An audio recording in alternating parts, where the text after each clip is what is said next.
नमस्कार, आप देख रहे हैं आज तक। आपके साथ मैं हूं सईद अंसारी। स्वागत है आपका। रात के 10 बज रहे हैं और आप आज तक पर देख रहे हैं दस्तक। 1993 में आई फिल्म खलनायक का एक गीत था, देर से आना जल्दी जाना ए साहेब ये ठीक नहीं। और इसी गाने के आइए थोड़े से बोल हम बदल दें और ये कहें कि देर से दाम घटाना जल्दी से बढ़ाना ए साहेब ये ठीक नहीं। तो आज की कहानी में जनता भी पेट्रोलियम कंपनियों से कह रही है कि ए साहेब ये ठीक नहीं, क्योंकि कच्चे तेल के दाम बढ़ते हैं तो तुरंत तेल कंपनियां पेट्रोल डीजल के दाम बढ़ा देती हैं, लेकिन कच्चे तेल के दाम घटने पर राहत देने के नाम पर पेट्रोलियम कंपनियों को मानो छींक आने लगती है।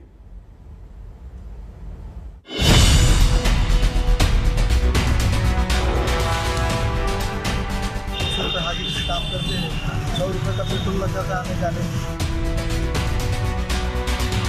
ये महंगाई में और जीना मुश्किल हो रहा है। महंगाई बढ़ गया का जो आमदनी उतना ही है। सरकार से कुछ है कि इसका कुछ डिसाइड करे, देखे। लगातार 100 रुपए के पार चल रहा पेट्रोल भराने वाली जनता की हकीकत यही, जिसे राहत देने के नाम पर भी क्या लटका दिया जाता है। सवाल की वजह जानने से पहले नोट कर लीजिए कि जब त्योहार शुरू होने वाले हैं और 1-1 रुपए जनता के लिए कीमती, तब तेल कंपनियों ने पेट्रोल के दाम पिछले 3 दिन में 2 बार और डीजल की कीमत 7 दिन में 5वीं बार बढ़ा दी। तो आज आप ये समझिए कि क्या देश में पेट्रोलियम कंपनियां कच्चा तेल महंगा होने पर इस पटाखे वाली चटाई की तरह पेट्रोल डीजल के दामों में महंगाई की माचिस लगा देती है, जो लगातार दाम तड़ातड़ बढ़ता रहता है। यही कारण है कि मध्य प्रदेश, राजस्थान, महाराष्ट्र, तेलंगाना, कर्नाटक, बिहार, पश्चिम बंगाल, जम्मू कश्मीर, दिल्ली, एनसीआर और पंजाब देश के वो राज्य हैं जहां ज्यादातर जगहों पर पेट्रोल 100 रुपए से ज्यादा की कीमत वाला है। क्या कच्चे तेल का दाम घटने पर दिवाली की छुरछुरी की तरह बस थोड़ी सी राहत की रोशनी दिखाकर जनता को वापस अंधेरे में डाल दिया जाता है? क्योंकि जब कच्चे तेल की कीमत फरवरी में $6.42 प्रति बैरल बढ़ी, तो पेट्रोल की कीमत में कंपनियों ने करीब 5 रुपए प्रति लीटर का इजाफा महीने भर में कर दिया। लेकिन अप्रैल में जब कच्चे तेल का दाम $1.33 प्रति बैरल कम हुआ, तो वही फायदा जनता को देने के नाम पर पेट्रोल की कीमत में सिर्फ 16 पैसे की कमी प्रति लीटर लाई गई। जुलाई के महीने में हमने पता किया तो कच्चे तेल की कीमत $1.56 प्रति बैरल बढ़ी, तो फौरन लगातार पेट्रोल का दाम बढ़ाते हुए 3 रुपए 3 पैसे का इजाफा प्रति लीटर तक पेट्रोलियम कंपनियों ने किया। लेकिन अगस्त में फिर से जब कच्चे तेल के दाम $3.73 प्रति बैरल तक कम आ गए, तो सिर्फ 35 पैसे की कमी पेट्रोल के दामों में की गई। हालत ऐसी है कि कच्चा तेल सस्ता हुआ तो 65 पैसे की राहत देने में तेल कंपनियों ने 50 दिन लगाए, जबकि कच्चा तेल महंगा होने पर 45 पैसा प्रति लीटर की चढ़ाई 3 दिन के भीतर कर दी गई। मैं समझ नहीं रहा हूं भाई, जीडीपी एक तरफ दौड़ रही है और फाइनेंस मिनिस्टर, प्रधानमंत्री कहते हैं जीडीपी बढ़ रही है। फिर बात मुझे समझ आई, जीडीपी का मतलब क्या? गैस, डीजल, पेट्रोल, इनका ये कंफ्यूजन है। CNP वाले अर्थात करप्शन, नेपोटिज्म और पॉलिसी पैरालिसिस वाले जीडीपी के सही अर्थ को कभी समझ नहीं सकते। लेकिन राहत उतनी नहीं जितनी आम आदमी को चाहिए। जैसे घरेलू गैस के दाम इस महीने की 1 तारीख को नहीं बढ़े हैं, लेकिन कमर्शियल सिलेंडर के दाम बढ़ गए और कहा जा रहा है कि इससे रेस्टोरेंट, ढाबा और होटल में खाना महंगा पड़ेगा। मतलब अब दाम घटाना नहीं बल्कि दाम नहीं बढ़ाया है, इसी को राहत जनता मान ले, ऐसी सोच पैदा कर दी गई। यही वजह है कि लखनऊ की मीना वाजपेयी जैसी घरेलू महिलाओं को गुस्सा आने लगा है। पूछती हैं कि क्या पेट भर खाना भी सुकून से महंगाई में नहीं खा सकता आम आदमी? बहुत चेंज आया, वाकई में बहुत गुस्सा कभी कभी आती है इस चीज पे, जो हर चीज को महंगाई, सिलेंडर भी महंगा कर दिया, घर के दालें हैं, बेसन वगैरह है, तेल वगैरह है, हर चीज महंगा कर दिया। इतना नहीं करना चाहिए, क्योंकि हर आदमी कम से कम पेट भर खाना खा सके, अपने गैस में चाय बना सके। तो ये तो बहुत ही गलत किया, इतना पैसा गैस में नहीं बढ़ना चाहिए। इस गुस्से की वजह है लगातार गैस में महंगाई का उबाल आते रहना। सिर्फ इसी साल की बात करें तो 1 जनवरी को गैस का सिलेंडर 694 रुपए का था, जो 1 सितंबर को 884 रुपए का हो गया। 17 अगस्त से 1 सितंबर के बीच 15 दिन में 50 रुपए की महंगाई डाली गई थी और 8 महीने में 190 रुपए की महंगाई जनता के घर की जीडीपी बिगाड़ने वाली सिलेंडर में आ चुकी है। इसीलिए कोलकाता, जहां सबसे महंगा सिलेंडर इस वक्त देश में है, वहां का मेहता परिवार पूछता है कि सिलेंडर भराएं कि घर चलाएं, सरकार बताए। बजट तो बहुत ज्यादा क्रॉस हो जाता है, करीबन 1200 रुपया जितना हमारा सिलेंडर का लग जाता है एलपीजी का। तो ये तो चलाना बहुत मुश्किल हो रहा है, क्योंकि अभी पेंडेमिक की वजह से सोर्सेस ऑफ इनकम में थोड़ा बहुत ज्यादा फर्क पड़ रहा है। सरकार के कहने पर एक तरफ देश में 1 करोड़ से ज्यादा लोगों ने अपनी गैस सब्सिडी छोड़ी, ताकि दूसरे गरीब लोगों को सिलेंडर देकर उन्हें चूल्हे के धुएं से आजादी दी जाए। लेकिन अब सब्सिडी छोड़ने वाले middle class, lower middle class परिवार भी महंगे सिलेंडर के आगे लाचार होते हैं, क्योंकि 1 मार्च 2014 को घरेलू गैस सिलेंडर की कीमत 410 रुपए थी, जो अब 884 रुपए है। 7 साल में सिलेंडर का दाम 2 गुना बढ़ चुका। लेकिन पूरी राहत जनता को न गैस के दाम में मिल रही, न पेट्रोल डीजल पर। एक अनुमान के मुताबिक कच्चा तेल अगर $1 भी सस्ता हो जाए तो तेल कंपनियों को 8,000 करोड़ रुपए की बचत होती है, जबकि पेट्रोल डीजल पर 1 रुपया टैक्स बढ़ा दिया जाए तो 13,000 करोड़ रुपए का शुद्ध मुनाफा सरकार के खजाने में आता है। टैक्स बढ़े तो सरकार कमाए, कच्चा तेल सस्ता हो तो पेट्रोलियम कंपनियां। आम आदमी बस देखता रह जाए, महंगाई से जलती जेब पर मरहम पूरा कब लगेगा। आज तक ब्यूरो।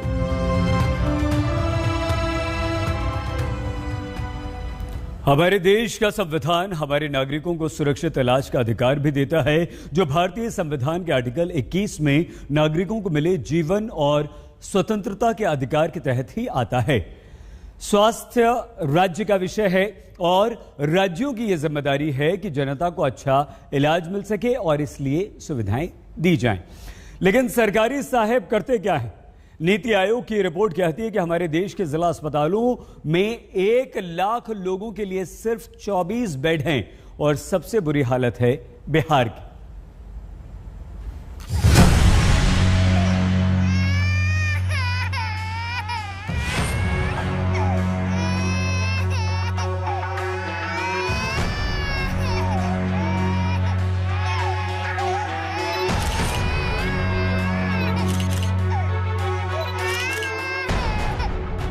जो राजनेता 5 साल के लिए कुर्सी की चाहत में अस्पताल में अच्छे इलाज का भरोसा देते हैं, दशकों में भी वो सरकारी अस्पताल में हर मरीज के लिए 1 बेड का इंतजाम नहीं कर पा रहे। गवाही ये तस्वीरें देती हैं, जहां एक बिस्तर है, बेड पर 4 बच्चे, पहले जिसे मां सहला रही, दूसरा जिसने बैगनी रंग की टी-शर्ट पहनी, तीसरा पीले बिछौने पर है और ये चौथा बच्चा।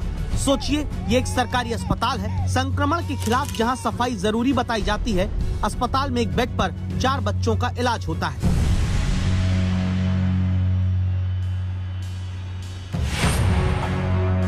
इसी बेड के बगल में देखिए दूसरा ये बिस्तर, 3 बच्चों को लिटाकर उनका इलाज किया जाता है। यही कारण है देश में नीति आयोग की रिपोर्ट ने बताया, भारत के सरकारी अस्पतालों में 1 लाख लोगों के इलाज के लिए औसत 24 बेड ही हैं। सबसे बुरी हालत में बिहार के लोग हैं, जहां 1 लाख लोगों की आबादी के बीच सरकारी अस्पताल में सिर्फ 6 बेड का इंतजाम है। और सवाल पूछिए अगर आप इसी पर बिहार के स्वास्थ्य मंत्री मंगल पांडे से, तो वो भागते नजर आते हैं। नीति आयोग का जो रिपोर्ट आया है सर, उस पर क्या कहें? सर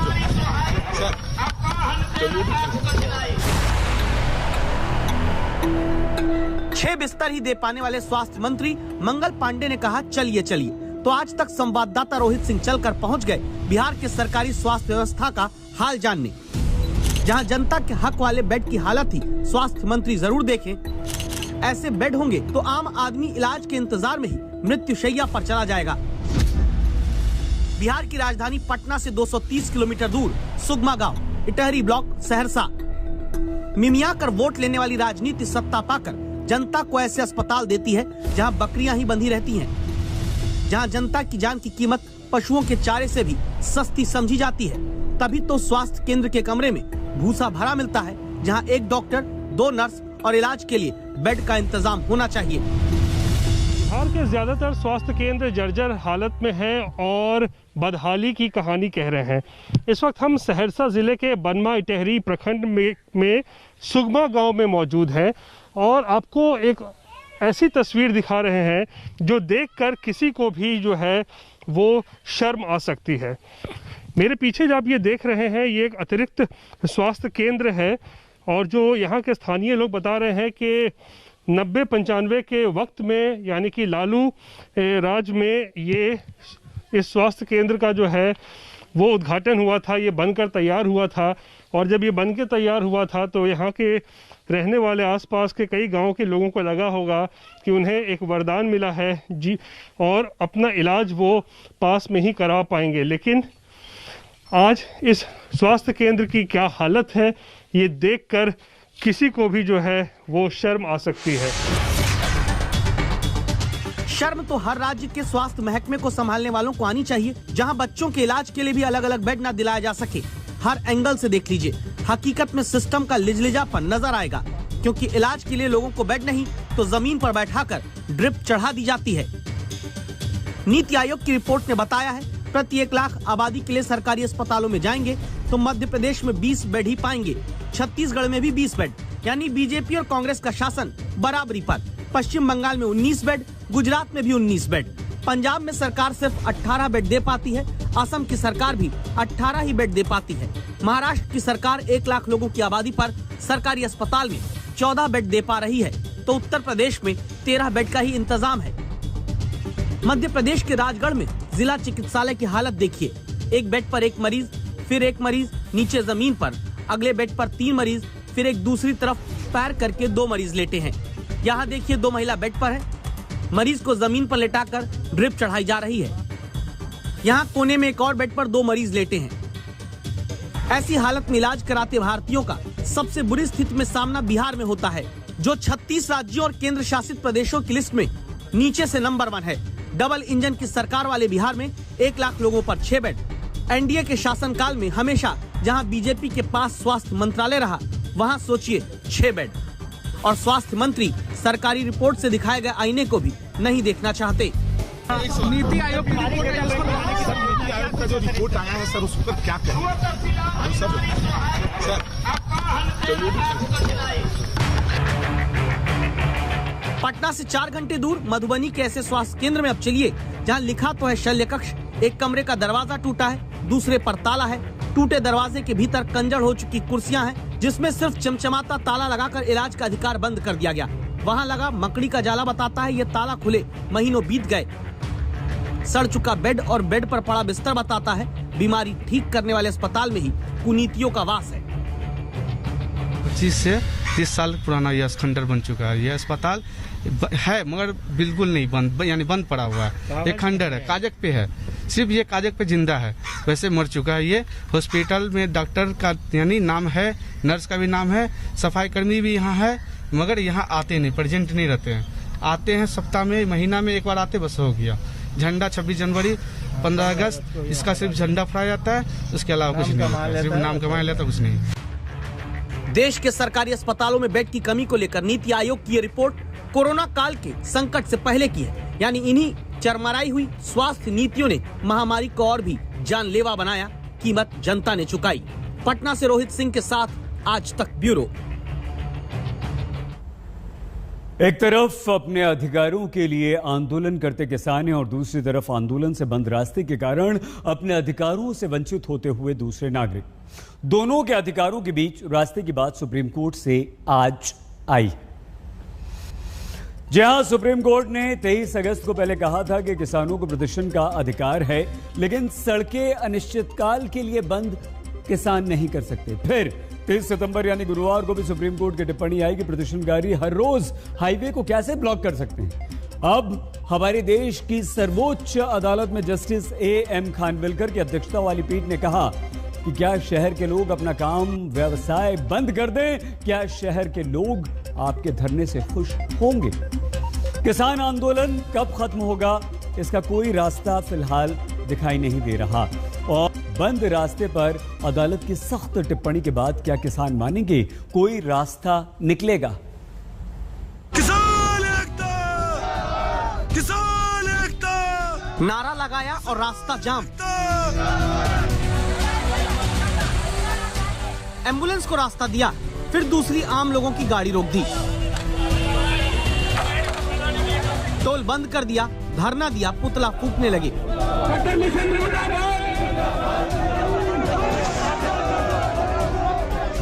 ये तस्वीरें हरियाणा के झज्जर की। आंदोलन करते किसानों पर पानी की बौछार पुलिस ने फेंकी।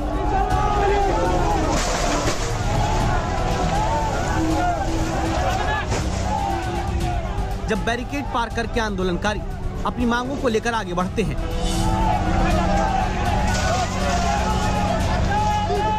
अभी पिछले ही हफ्ते किसानों ने जब भारत बंद का ऐलान किया तो पूरे देश में हरियाणा में ट्रैफिक जाम की इन तस्वीरों ने खूब सुर्खियां बटोरी।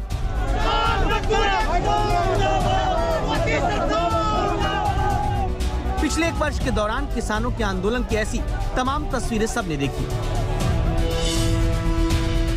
अब जब किसानों की तरफ से कृषि कानूनों के खिलाफ जंतर मंतर पर 200 किसान सत्याग्रह करने की इजाजत मांगने वाली याचिका सुप्रीम कोर्ट में लेकर आए तो अदालत ने सख्त लहजे में कहा, सत्याग्रह करने का क्या मतलब? आपने पूरे शहर का गला घोट दिया है। अब आप शहर के भीतर आना चाहते हैं। आपने पूरे शहर को बंद कर रखा है। क्या शहर के लोग आपसे खुश हैं?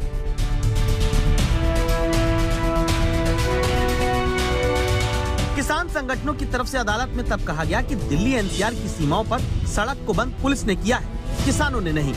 हाईवे जाम होने की जिम्मेदारी किसान प्रदर्शनकारियों पर नहीं डाली जा सकती। उच्चतम न्यायालय ने बहुत स्पष्ट शब्दों में कहा है कि जैसा अधिकार आपको आंदोलन करने का है वैसा ही अधिकार वहाँ के लोगों को वहाँ रहने का है। तो फिर राजमार्गों को अवरोध पैदा करके ये किस तरह का आंदोलन है? ना हमने हाईवे रोक रखे, हाईवे पुलिस ने ब्लॉक कर रखे, हमने नहीं कर रखे। सिंगू बॉर्डर पे भी गाड़ियां अंदर तक चल रही है। अगर आगे के बॉर्डर हटा दें तो गाड़ी आगे निकल जाएगी। समस्या ना तो देश के किसान को हो, ना आंदोलन के कारण बंद रास्तों की वजह से आम नागरिक को। सबके अधिकार का सम्मान होना जरूरी है, लेकिन जो रास्ता बातचीत से खुल सकता है, ब्लॉक वहीं पर लगा है। संजय शर्मा, दिल्ली आज तक। आज अंतर्राष्ट्रीय बुजुर्ग दिवस है। दादा दादी नाना नानी की कहानियां सुनकर आप और हम बड़े हुए हैं और फिर बुजुर्ग होकर खुद दादा दादी नाना नानी बनने वाले हमारे देश में बुजुर्गों की आबादी करीब 9% है, या हम ऐसे कह सकते हैं, या आप यूं कह लीजिए कि हर 10 भारतीय में से 1 भारतीय की उम्र 60 वर्ष से ऊपर है। लेकिन भारतीय समाज में बुजुर्गों का सम्मान अब वैसा नहीं रहा जैसा एक जमाने में हुआ करता था। आज के युवा बुजुर्गों को बोझ समझने लगे हैं, जबकि भारतीय परंपराओं में बुजुर्गों को बोनस समझा जाता था। हमारे देश में बुजुर्गों का सम्मान न करना, उन्हें सहयोग न करना, यह बहुत आम सी बात होती जा रही है जो तकलीफ देती है। अमृतसर की 80 वर्ष के बुजुर्ग इन महिला की तस्वीरों को आप देखिए, जो उम्र के 8वें दशक में भी हाथ ठेले को खींचकर सब्जी बेचने का काम करती हैं ताकि अपना और अपने पति का पेट भर सकें। इनके पति बीमार रहते हैं, इनके बच्चे तो हैं लेकिन वो बच्चे अलग रहते हैं। ये तस्वीर सिर्फ गरीब आबादी नहीं बल्कि अपार्टमेंट वाले महानगरों में भी हमें दिखाई देती है, जहां बच्चे बड़े होते तो हैं, अपने ही माता पिता को भूल जाते हैं। एक सर्वे कहता है कि हर 8 में से 1 बुजुर्ग को ये लगता है कि उसके होने या ना होने से किसी को भी कोई फर्क नहीं पड़ता।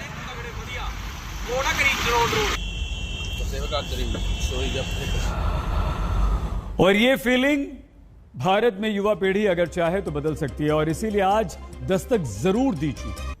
हेल्पेज इंडिया के एक सर्वे के अनुसार हमारे देश में 44% बुजुर्ग ये मानते हैं कि सार्वजनिक स्तरों पर उनके साथ गलत व्यवहार किया जाता है।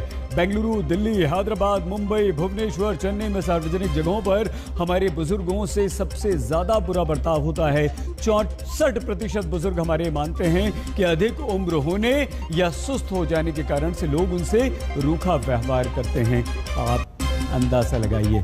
और इसीलिए यह जरूरी है कि बुजुर्गों के अनुभव से लाभ उठाते हुए हमें उन्हें सम्मान देना चाहिए। प्लीज अपने बुजुर्गों को सम्मान दीजिए।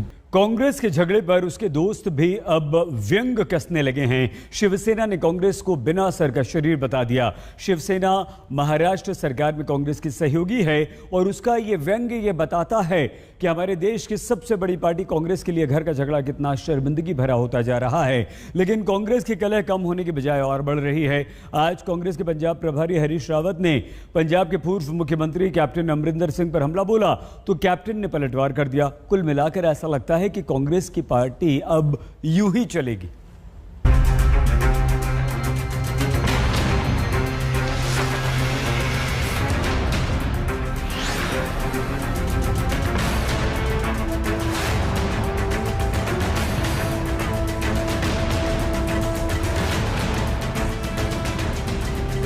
साल के कांग्रेस के वरिष्ठ नेता नटवर सिंह कांग्रेस को देश के लिए जरूरी बताते हैं। इस मुल्क को, हमारी डेमोक्रेसी को एक पुख्ता कांग्रेस पार्टी की जरूरत है।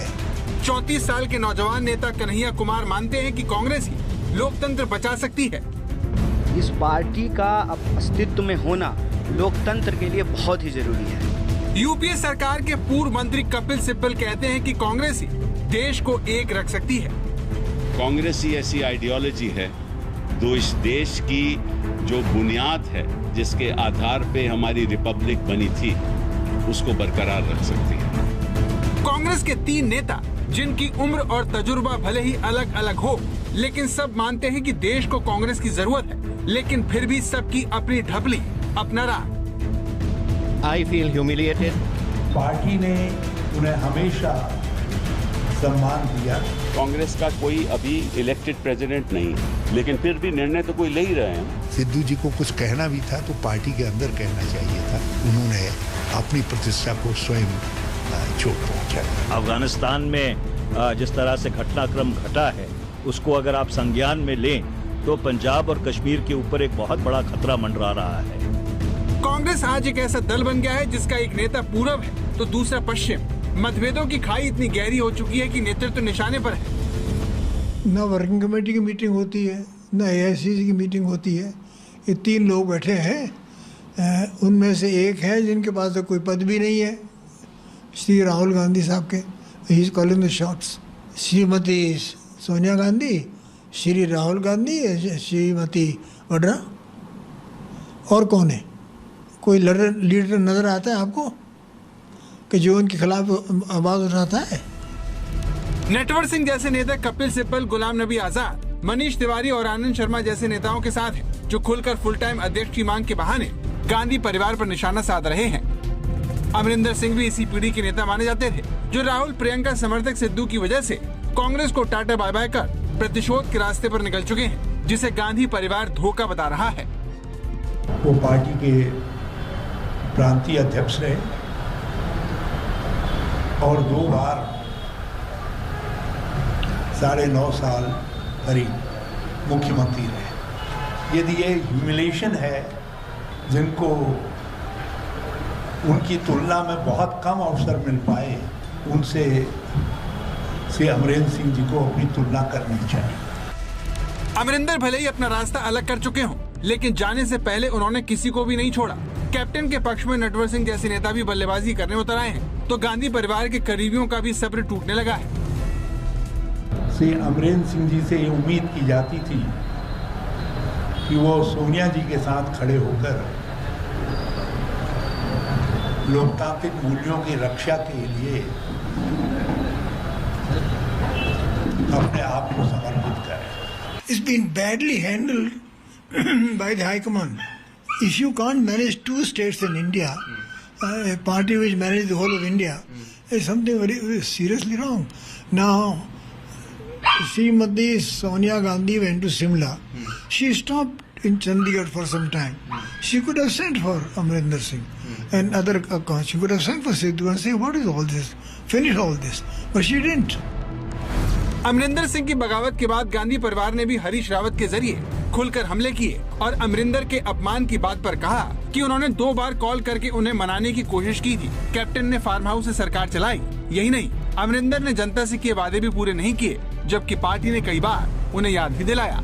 इन आरोपों पर कैप्टन ने भी पलटवार किया और हरीश रावत पर अंधेरे में रखने और झूठ बोलने का इल्जाम लगाया। कैप्टन ने कहा कि सिद्धू के इशारे पर कांग्रेस चल रही है और जहां तक जनता से वादे की बात है तो उन्होंने 90% वादे पूरे किए हैं, इसीलिए उन पर पार्टी के आरोप कांग्रेस के बैकफुट पर होने की वजह से हैं। I am not going to remain in the Congress. Number 2, I am not joining the BJP. That is enough for me at the moment. Sidhu का काम है पार्टी चलाना, चरणजीत चन्नी का काम है गवर्नमेंट चलाना, और गवर्नमेंट चलाने को इंटरफेरेंस कभी नहीं होती। मैंने अपने टाइम में 2 बार गवर्नमेंट चलाई है, 3 बार मैं पीसीसी प्रेसिडेंट रहा हूँ। एक दूसरे से बात करते हैं, लेकिन फाइनल डिसीजन है चरणजीत चन्नी का, जो चीफ मिनिस्टर है। और मैं फिर से कहना चाहता हूँ कि अभी तक जो बातें कही हैं कैप्टन अमरिंदर सिंह जी, उस पर फिर से विचार करें और भाजपा जैसी पंजाब विरोधी, किसान विरोधी पार्टी को प्रत्यक्ष और अप्रत्यक्ष तरीके से मदद न पहुंचाए। लेकिन कांग्रेस का ये झगड़ा अब सिर्फ पंजाब तक सीमित नहीं है। पार्टी की हालत से परेशान नेता धीरे धीरे खुलकर सामने आने लगे हैं। पूर्व वित्त मंत्री पी चिदम्बरम ने ट्वीट कर लिखा, जब हम पार्टी के भीतर कोई सार्थक बातचीत नहीं कर पाते तो मैं बहुत ही असहाय महसूस करता हूँ। मैं तब भी बहुत आहत और असहाय महसूस करता हूँ जब एक सहकर्मी और सांसद के आवास के बाहर कांग्रेस कार्यकर्ताओं के नारे लगाने वाली तस्वीर देखता हूँ। पी चिदम्बरम का रुतबा मनमोहन सिंह के 10 साल के कार्यकाल में किसी से छिपा हुआ नहीं है, लेकिन कांग्रेस के मौजूदा हालात को देखकर वो भी बिफर गए। चिदम्बरम का ये ट्वीट कपिल सिब्बल के घर के बाहर यूथ कांग्रेस के इस प्रदर्शन के बाद आया, जिसमें पार्टी के लोग अपने ही वरिष्ठ नेता के खिलाफ गेट वेल सून के पोस्टर लेकर विरोध कर रहे हैं, क्योंकि उन्होंने प्रेस कॉन्फ्रेंस करके CWC की बैठक बुलाने और जल्द से जल्द पार्टी अध्यक्ष चुनने की मांग की थी। In our party, at the moment there is no president. So we don't know who is taking these decisions. We know and yet we don't know. हम जी हजूर 23 नहीं है, ये तो बात स्पष्ट है, ठीक है ना। हम अपनी बात रखेंगे और रखते जाएंगे, और जो अपनी मांगे हैं वो हम दोहराएंगे। ग्रुप 23 कांग्रेस के भीतर असहमत सीनियर नेताओं का एक ग्रुप है, जिसमें सिब्बल से लेकर शशि थरूर जैसे नेता शामिल हैं, जिनके खुलकर सामने आने पर अब कांग्रेस की तरफ से CWC की बैठक बुलाने का ऐलान किया जा रहा है। लेकिन इतना विवाद होने पर भी पार्टी ये बताने की स्थिति में नहीं है कि ये बैठक आखिर कब होगी। देखिए, परिवार में जो है एक सदस्य को दूसरे सदस्य से शिकायत हो सकती है। हमारे ऑफिस के टाइम पे ही जग जाता है, बाथरूम खाली नहीं मिलता है, होता है। इससे कोई ये निष्कर्ष नहीं निकाल लेना चाहिए कि इस देश की राजनीतिक धारा बदल रही है। अगर एक तरफ भाजपा है तो दूसरी तरफ कांग्रेस ही होगी, और उसमें जो लोग बार बार ये अंतर दिखाने की कोशिश कर रहे हैं, वो अंतर है लेकिन वो इंटरनल नहीं है, वो इतना बाहर नहीं है। तो ये अंतर जो है कोई गडकरी जी और मोदी जी में काहे नहीं निकाल रहा है। पंजे को पर्सनल प्रॉपर्टी बनाने का पंगा चल रहा हो तो पार्टी पंगु बनेगी।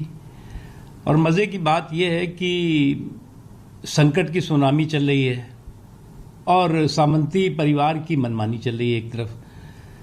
तो हम तो चाहते हैं कि विपक्ष जो है वो विरोध मजबूत होना चाहिए। विरोध जो है विरोधाभास से मजबूर नहीं होना चाहिए। आज की तारीख में विरोध जो है वो विरोधाभासों से भरा हुआ है, मजबूरी की तरफ दिखाई पड़ रहा है। और अभी तो ये विपक्ष का चौधरी बनने की चौधराहट में लगे हुए थे, इनकी पार्टी की चौधराहट भी इनके हाथ से जा रही है। पंजाब से लेकर हरियाणा तक, राजस्थान से छत्तीसगढ़ तक कांग्रेस आपस में ही लड़ रही है। क्षेत्रीय नेता इतने मजबूत हो गए हैं कि केंद्रीय नेतृत्व को आंख दिखा रहे हैं। पार्टी में विवाद और मतभेद इतने बढ़ चुके हैं कि फिलहाल तो कांग्रेस का झगड़ा सुलझता नहीं दिख रहा। आज तक ब्यूरो। तो कांग्रेस लगातार कमजोर हो रही है, उसे टाटा बाबाई कहने वाले सांसद विधायकों की संख्या लगातार बढ़ रही है। कैसे, देखिए 2014 से अब तक 222 उम्मीदवारों ने कांग्रेस का दामन छोड़ा और 177 सांसद विधायकों ने कांग्रेस छोड़ दी। मतलब ये हुआ कि पिछले 7 सालों में जहां कांग्रेस को 177 सांसद विधायकों ने अलविदा कहा, तो बीजेपी से ये नंबर सिर्फ और सिर्फ 33 है। दोनों का यहां आप तुलनात्मक अध्ययन कर सकते हैं। वहीं कांग्रेस से 61 सांसद विधायक जुड़े तो बीजेपी से जुड़े 173। 61 कांग्रेस से जुड़े, बीजेपी से जुड़े 173। फर्क देखिए कितना ज्यादा है। इस तरह कांग्रेस को 116 सांसद विधायकों का नुकसान हुआ तो बीजेपी को 140 विधायकों और सांसदों का सीधे सीधे यहां पर फायदा हुआ है। मतलब यह है कि हाल के कुछ वर्षों में कांग्रेस छोड़कर दूसरी पार्टियों में जाने वालों में बड़े नाम हैं। सबसे बड़ा नाम ज्योतिरादित्य सिंधिया, जिन्होंने न सिर्फ मध्य प्रदेश में सरकार भी गिरवाई बल्कि मंत्री भी बने। ज्योतिरादित्य सिंधिया हैं असम कांग्रेस के बड़े नेता हेमंत बिस्व शर्मा, इसके अलावा नारायण राणे पूर्व मुख्यमंत्री महाराष्ट्र अब आ चुके हैं, सुष्मिता देव, अभिजीत मुखर्जी, जतिन प्रसाद जो कि पूर्व केंद्रीय मंत्री और इस वक्त उत्तर प्रदेश में मंत्री भी बन गए हैं, SM कृष्णा। ये तमाम वो नाम हैं जो कभी कांग्रेस की शान हुआ करते थे, लेकिन आज कांग्रेस से ये सब बिछड़ चुके हैं और सब कांग्रेस से अलग हो चुके हैं।